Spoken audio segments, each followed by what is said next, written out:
భారత వాతావరణ శాఖ రైతులకు ఒక గుడ్ న్యూస్ తీసుకొచ్చింది.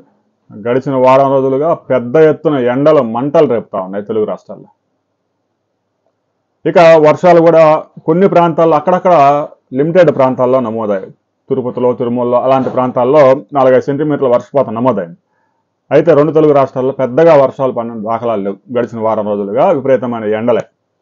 ఇక బంగాళాఖాతంలో తాజాగా ఆగ్నేయ ప్రాంతంలో ఏర్పడిన ఉపరితల ఆవర్తనం ప్రభావంతో రాబోయే 4 రోజుల పాటు రాయలసీమలో భారీ నుంచి అతి భారీ వర్షాలు, దక్షిణ కోస్తా, ఉత్తర కోస్తాలో చాలా ప్రాంతాల్లో మోస్తరు వర్షాలు, అక్కడక్కడ భారీ వర్షాలు నమోదయ్యే అవకాశం ఉంది.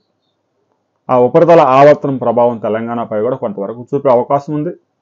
కొన్ని ప్రాంతాల్లో మోస్తరు వర్షాలు, అక్కడక్కడ మాత్రం పిడుగులు, ఉరుములతో కూడిన భారీ వర్షాలు నమోదయ్యే అవకాశం ఉందని భారత వాతావరణ శాఖ స్పష్టం చేసింది.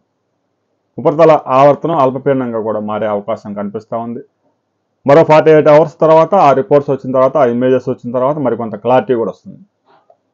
రాబోయే 2 రోజుల్లో ముఖ్యంగా చిత్తూరు, అన్నమయ్య జిల్లా, కడప జిల్లా, కర్నూలు జిల్లా ఈ ప్రాంతాల్లో పెద్ద ఎత్తున వర్షాలు నమోదయ్యే అవకాశం ఉంది. గడిచిన 24 గంటల్లో తిరుమల, తిరుపతి ప్రాంతాల్లో కూడా పెద్ద ఎత్తున వర్షాలు పడ్డాయి. రాబోయే 48 అవర్స్ నుంచి 4 డేస్ వరకు పెద్ద ఎత్తున రాయలసీమ జిల్లాల్లో వర్షాలు, మిగతా జిల్లాల్లో కూడా అక్కడక్కడ ఉరుములు, పిడుగులతో కూడిన వర్షాలు విరుచుకుపడే అవకాశం ఉంది. పగలంతా 39 డిగ్రీల టెంపరేచర్స్ నమోదయ్యే అవకాశాలు కూడా స్పష్టంగా కనిపిస్తాయి. గడిచిన 24 గంటల్లో మీ ప్రాంతాల్లో ఎంత వర్షపాతం నమోదైంది, అసలు వర్షపాతం పడలేదా అనే వివరాలని కామెంట్ చేయండి.